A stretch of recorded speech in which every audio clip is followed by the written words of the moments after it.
Welcome to Rapid Fire Wednesdays, Q&A for corporate immigration professionals. I'm Kimberly Vestrobodo from our San Diego office with WR Immigration. And I'm here with Mickey Matrician, who's the co-managing partner in our Boston office.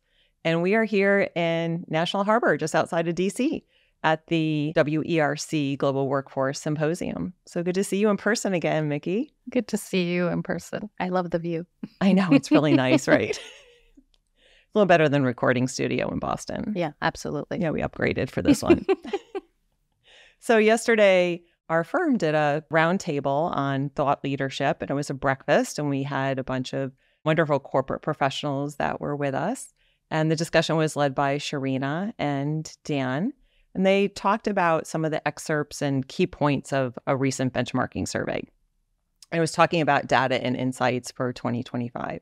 So our benchmarking surveys have been the brainchild of the Benchmarking Collective, which started in roughly March of this year and is up to over 200 members, which is wonderful. Those members are global mobility and immigration professionals where they can come and take our surveys, do the surveys, and the surveys that we're creating are the points and issues that really are important to global mobility and immigration professionals. And it's allowing us to collect data to share with the collective so that they can understand what's happening either in their industry, but also in the immigration world and the global mobility world, and help them with planning or trying to get additional resources, right? So the collective has been really, really good from that perspective of gathering the data, sharing the data.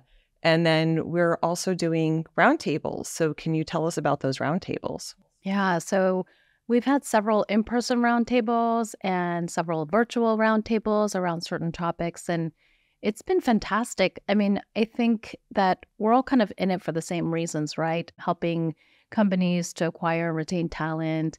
And along the way, there are so many challenges, either it be government-based problems or just the nature of running global mobility programs. And it's really insightful for us to have these participants, so from companies from various industries of various foreign national population sizes, and to hear them exchange ideas. And, I love that it's kind of becoming a community for global mobility professionals where, because everybody shares similar challenges, kind of hearing them problem solve together and seeing the light bulb go on in their eyes when they're hearing a new idea or a new way of doing something, because somebody might have done the program in a certain way for many years, and maybe this is a fresh idea and that's something that they want to explore further. So it's been really exciting to be part of these roundtables. Yeah, it's been fun from from my perspective, it's been fun as well. Like just listening to people work through the issues, share those solutions, but it helps us too. Selfishly, it helps us to be, better with strategy with our clients and help them. And it's been really nice to be here at GWS and have people talk about the collective. I know, it's been so exciting, right? Yeah, we had somebody come up to us and you guys should join the collective. We're like, oh, this is our firm's initiative. I'm so glad that you're validating it. Yeah, it was awesome. Yeah. So yesterday at our breakfast thought leadership roundtable, we talked about the segment of one of the benchmarking surveys that talked about staffing and resources is one of the things that we were focusing on. And from the survey, we gathered that the data showed that for every 148 foreign nationals, there was one professional on global mobility or immigration who was responsible for those foreign nationals. And then when we really dug into the data, it wasn't necessarily 141 to 1, but it ranged anywhere from double digits to quadruple digits. So it really depends on the program size.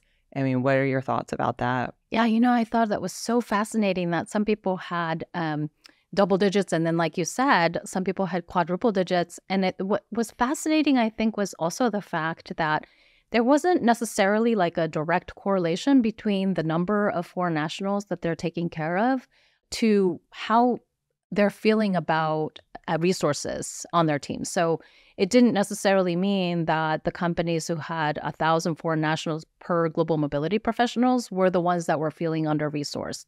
Sometimes it was the programs where there were, less than 100 foreign nationals handled by one global mobility professional or HR professionals. Sometimes those were the ones that were feeling under-resourced. So, I thought that was fascinating, and that, it'd be great to kind of delve in a little bit deeper today. Yeah, so we found that there were essentially three factors. right? One was the scope of responsibility. So, in other words, how many hats do you wear? So, for some individuals, they might be in a smaller organization. They could be in a larger organization as well, but primarily smaller or a medium-sized organization where they might be dealing with immigration matters, tax matters, just HR benefit issues, payroll, and that's all part of their duties. And that immigration piece is there. So when you have 141 foreign nationals, or even 50 foreign nationals, if you're wearing multiple hats, it can be really overwhelming. And that's where you might need additional resources, right? Because there's so much on your plate. The second factor was the visa types. So if someone is dealing with, as we call it, cookie cutter cases where there's a lot of similar job responsibilities, and you just, pump out H-1Bs. I mean, everyone is specific and everyone is an individual that they're taking care of. But in terms of the paperwork, it might not be as complex.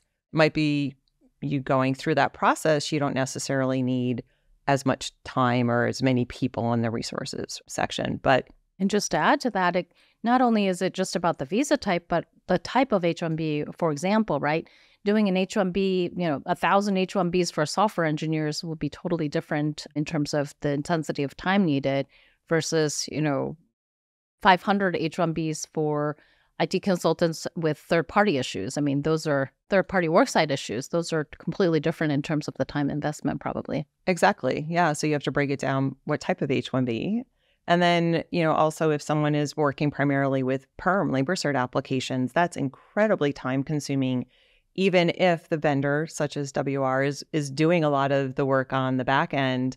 It still requires, that review and the strategy sessions with, the internal global mobility professional. So that's a second factor, the visa types and what we're seeing. And the third one is how the cases are divided. Right? Is it based on a region or based on a function?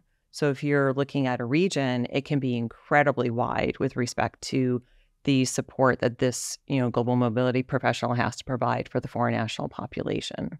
So those are some key factors that we found fascinating from the research that we gathered from the benchmark, as well as talking with people. Yeah, absolutely. And there's a couple of other scenarios too that might play into it.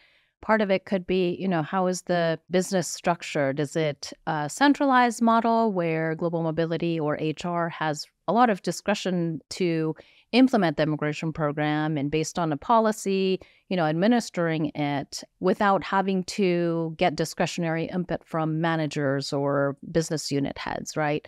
Versus if a company has a more decentralized model, and even though global mobility or HR is handling the cases themselves in order to initiate based on authorizations, there might need to be several levels of management levels that they need to go through to get the authorization. That might be gumming up the process potentially.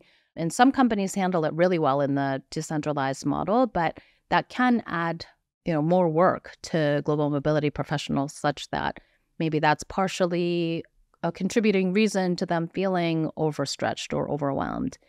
And the other thing, too, is how well is the policy executed? I mean, is the policy still applicable and, still current in the sense of how many exceptions are needed? If there are lots of exceptions needed, then maybe the policy needs to be re-reviewed and updated, right? So that's another thing that I was thinking about. And then the other thing is, obviously, how much is the company leveraging the immigration provider services? So, some companies, even though the law firm may be willing to offload HR or global mobility, maybe the company's culture is such that they really want to centralize the email communication with the foreign nationals. And so they're kind of centralizing that, and that might be creating a lot more work for HR global mobility.